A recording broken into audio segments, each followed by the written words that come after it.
भारत और पाकिस्तान के बीच बढ़ते तनाव को देखते हुए आज देश भर में मॉक ड्रिल हुई और हरियाणा में भी हर जिले में मॉक ड्रिल की गई और गुरुग्राम के एम्बियंस मॉल सहित 4 अन्य जगह पर भी मॉक ड्रिल हुई है। मैं इस समय एम्बियंस मॉल में मौजूद हूं, जहां पर मेरे साथ बादशाहपुर के एसडीएम अंकित चौकसे हैं। सर, एसडीएम में क्या कुछ मॉक ड्रिल में क्या कुछ गतिविधियां रही सर आज हमारा जो ऊपर से इंस्ट्रक्शन थे उसके बेसिस पे हमने 4 बजे हमारा मॉक ड्रिल शुरू किया।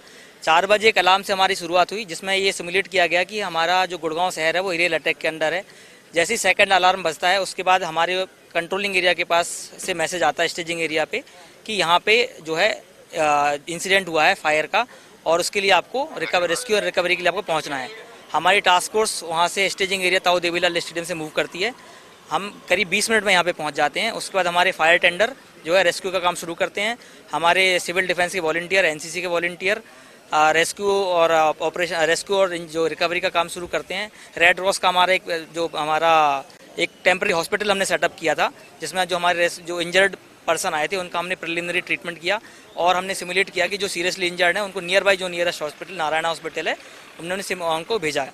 इसमें हमने ये भी सिमुलेट किया कि अगर कोई कैजुअलिटी होती तो बॉडी को किस प्रकार से हम एवैक्यूएट करेंगे और किस प्रकार से हम उसको आइडेंटिफाई करके और मॉर्चरी हॉस्पिटल तरफ भेजेंगे। तो हमारा ऑपरेशन सफल रहा। करीब 100 हमारे पास जो वॉलंटियर इस टीम में थे और सक्सेसफुली हमारा टास्क था वो हमने कंप्लीट किया और कंप्लीट करने के बाद अभी हम वापस स्टेजिंग एरिया की तरफ जा रहे हैं, जहां हमारा डीब्रीफिंग और हमारा लेसन लर्न जो भी हमारा होता है वो हम करेंगे। सर, एम्बियंस मॉल में कैजुअलिटी की बात करें तो कितनी कैजुअलिटी आप लोगों ने दिखाई? हमने करीब 5 इंजरी दिखाई है, 5 लोग जो सीरियसली इंजर्ड थे और एक कैजुअलिटी हमने दिखाई जो डेथ हो गई थी। मॉक ड्रिल के दौरान जो अंदर एम्बियंस मॉल के अंदर तो तमाम लोग आए हुए थे, यहाँ पर कई घूमने के लिए भी लोग आते हैं क्योंकि एशिया का सबसे बड़ा मॉल है। तो किसी तरह की कोई लोगों में सर घबराहट या किसी तरह की हताहत, इस तरह की खबरें? नहीं, इस प्रकार की किसी को कोई खबर नहीं आई। हमारा जो मॉल का जो एडमिनिस्ट्रेशन है वो काफ़ी कोऑपरेटिव रहा। उनके वॉलंटियर और उनके सुरक्षाकर्मी हैं वो हमारे साथ कोऑपरेट किए।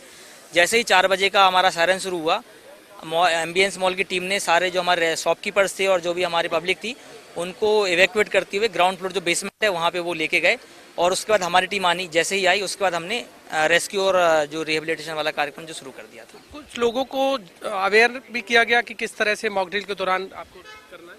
हाँ, ये हमने प्रॉपर ये काम किया क्योंकि हमको ये जो शंका थी कि पब्लिक पैनिक ना करे। तो हम जब ये मॉक ड्रिल कर रहे थे उसके साथ साथ पब्लिक को बता रहे थे कि ये एक्चुअल इवेंट नहीं है, ये एक मॉक ड्रिल है जो हम अपनी प्रिपेयर्डनेस के लिए कर रहे हैं। इससे अभी तक एटलीस्ट जो मेरे को पता चला किसी प्रकार की पैनिक की सिचुएशन क्रिएट नहीं हुई और पब्लिक को भी हम कॉन्स्टेंटली 2 दिन से अवेयर कर रहे हैं कि 4 बजे हम जो है एक प्रकार की सिविल डिफेंस की मॉक ड्रिल करेंगे। लोगों को अगर युद्ध होता है तो कैसे बचें? लोगों को इसके बारे में भी क्या जागरूक किया गया? अपने आप को कैसे बचाएं? सबसे ज़रूरी है कि वो खुद की सुरक्षा का ध्यान दें, अपने परिवार की सुरक्षा का ध्यान दें। जो बेसिक प्रोटेक्शन के रूल हैं कि जैसे ही अगर कोई सायरन बजता है या किसी प्रकार का इंसिडेंट होता है तो सेफ जगह की ओर जाएं। सेफ जगह कैसे हो सकती है? आपका बेसमेंट हो सकता है, टेबल के नीचे हो सकता है। तो ये जो प्रॉपर फर्स्ट एड का आपका नॉलेज होना चाहिए, सीपीआर का आपको नॉलेज होना चाहिए अगर ऐसा ज़रूरत पड़ती है। तो जो बेसिक आपका जो रिक्वायरमेंट है वो जो भी स्किल्स होनी चाहिए वो पब्लिक को आनी चाहिए। और उसके बाद हमारा कोशिश है कि रिस्पांस टाइम्स कम से कम रहे, जितना जल्दी हो सके इंसिडेंट होने के बाद प्रशासन पहुंचे। और उसी के कारण ही हमने ये जो है मॉक ड्रिल की थी ताकि हम अपनी कमियों को आइडेंटिफाई कर सकें, हमारे रिस्पांस टाइम को कम कर सकें। और ये मॉक ड्रिल करने के बाद मैं पूरी तरह से आश्वस्त हूँ कि अगर ईश्वर ना करें ऐसा कोई सिचुएशन आती है तो हमारा प्रशासन पूरी तरह से तैयार होगा उसकी रिस्पांस के लिए। ब्लैकआउट को लेकर के भी क्या कुछ लोगों को आप अवेयर करना चाहेंगे? जैसा हमारे को ऊपर से डायरेक्शन दिया गया है 7:50 पे ब्लैकआउट का कार्यक्रम शुरू होगा। उसमें सेंट्रली हम किसी प्रकार का पावर कट नहीं कर रहे हैं। हमने पब्लिक से ये अनुरोध किया है कि वॉलंटरीली 7:50 पे जैसे ही सायरन बजता है अपने घर के सारे लाइट्स और इलेक्ट्रिक इक्विपमेंट बंद कर दें, लिफ्ट का उपयोग ना करें।